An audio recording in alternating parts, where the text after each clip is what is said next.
People always say every family has a story.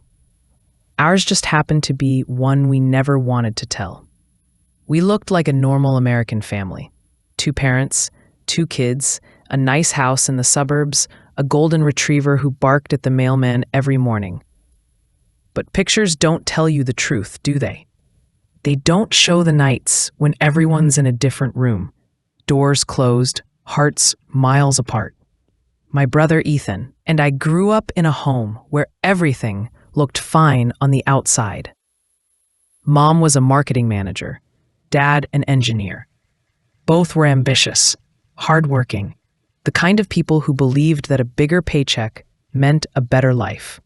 But the more they worked, the less they saw us. Breakfasts were rushed, dinners were silent, and weekends were for catching up on work emails. Ethan and I used to joke that the only time our parents saw us together was in the family Christmas photo. It was a joke, until it wasn't. Ethan was different from me, louder, funnier, restless. He hated rules, hated waiting, hated silence. I was the quiet one, the listener. He was the spark. But sparks, if they don't find a place to burn safely, eventually burn out everything around them. When we were little, he wanted to be a pilot. By high school, he just wanted to escape. He started hanging out with kids who had that look, the kind that made teachers lower their voices and parents lock their doors. I told Mom once that I didn't like his new friends. She said, he's just figuring himself out. But he wasn't. He was losing himself. It started small, skipping classes, lying about where he was going, coming home smelling like smoke and trouble. I'd wait up for him sometimes, sitting by the living room window, watching the streetlight flicker across our driveway. One night, he stumbled in with a split lip and blood on his shirt. He said it was a fight at a party. I wanted to scream. Instead, I just handed him a towel and whispered, "Why are you doing this to yourself?" He shrugged. "Because nobody cares, Anna. Not really." And that broke me. Our parents fought about him every night after that. Mom blamed Dad. Dad blamed Mom. Both said, "You were supposed to handle this," but no one handled it. They just argued louder while Ethan got quieter, disappearing into his room, headphones on, eyes hollow. Then came the car accident. He and his friends had been drinking, speeding, showing off. No one died, thank God. But Ethan ended up in the hospital with a broken arm and a record. Dad didn't speak to him for a week. Mom cried for days. And I just sat there, thinking, maybe this is the moment he'll change. It wasn't. He went back to the same crowd. Parties, drugs, stealing small stuff, just for the thrill. Sometimes he'd disappear for nights. Other times, he'd come home late, smelling like gasoline and regret. I tried to talk to him. I told him he was throwing his life away. He laughed and said, "What life? We're all just pretending anyway." That line stayed with me, because deep down, I knew what he meant. He was angry, but he wasn't born angry. He just grew up in a house where love was scheduled between meetings. By the time I went to college, Ethan had dropped out of high school. Mom said, "He'll figure it out." Dad said, "He's your brother, talk to him." I tried, but you can't talk to someone who's already stopped listening. He started running with a gang in the next town. Nothing big at first, just petty stuff. But then came the night the police called. It was 2 a.m. Mom answered, her voice breaking before she even said hello. They'd arrested Ethan. Possession, burglary, resisting arrest. I'll never forget the look on Dad's face that night. He wasn't angry. He just looked old, like something inside him had finally cracked. The next few months were a blur of court dates, bail hearings, and whispered shame. Neighbors stopped asking about him. Mom stopped smiling in public. Dad stopped coming home early. And me? I just kept wondering if there was something I could have said. Something I could have done before it was too late. When we visited him in jail, he wouldn't look at us. He just stared at the floor and said, "I don't want to see you again."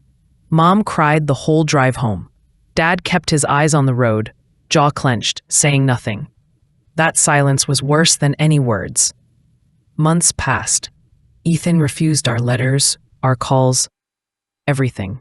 I wrote anyway.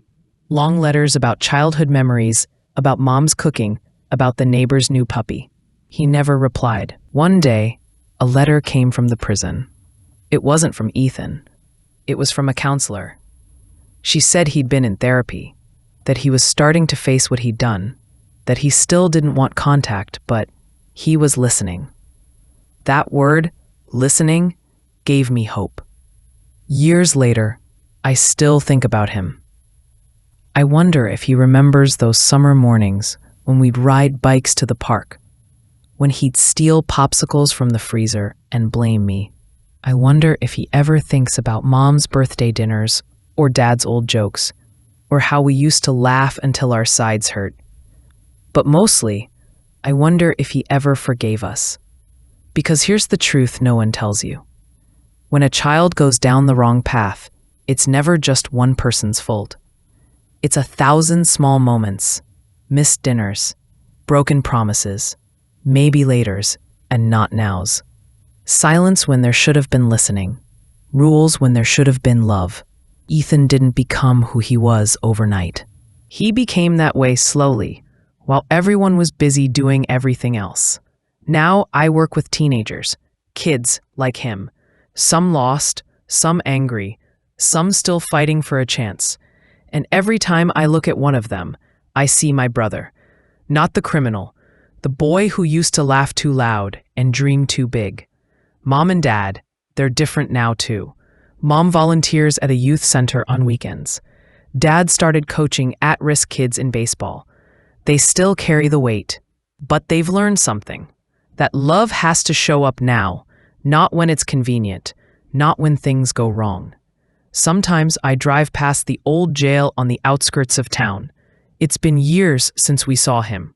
The counselor says he's out now, living somewhere else, working construction, trying to stay clean. He doesn't want to see us. Not yet. Maybe not ever. And that's okay. Maybe healing means distance for a while. Maybe he needs to build a life that isn't built on guilt or pity. But every Christmas, Mom still hangs his stocking. Every birthday, Dad still leaves the porch light on, just in case. And every time I see that light, I whisper a quiet prayer that someday, somehow, Ethan will drive home again. Because no matter what's happened, no matter the mistakes, the anger, the time lost, he's still my brother. And home will always be waiting. But no one ever said we're not doing fine. Now the echoes fill the halls at night. Two hearts still trying to make it right. The porch light's still on, just like before. We're waiting for your footsteps at the door. Though the years have gone and the pain's not gone, you're still our child, still where you belong. The porch light's still on. Mama's got your letters she reads sometimes. Daddy still pretends he's doing just fine. I drive past the jail when the moon is high, whisper your name to the empty sky. If love could reach across the years, it would wipe away our silent tears.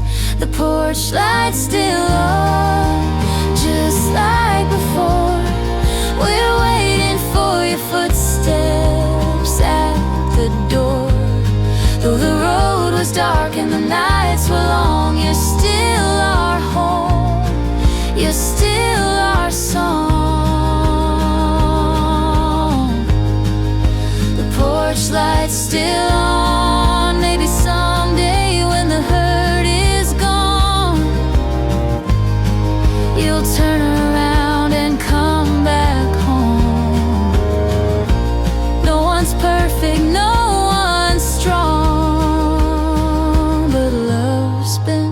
waiting all along. The porch light's still on, just like before. We're waiting for your shadow to cross the floor. No matter where you've been or what went wrong, you're still our light, you're still our song.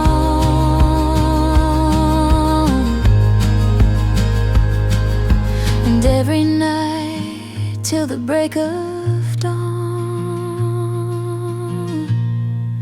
the porch light's still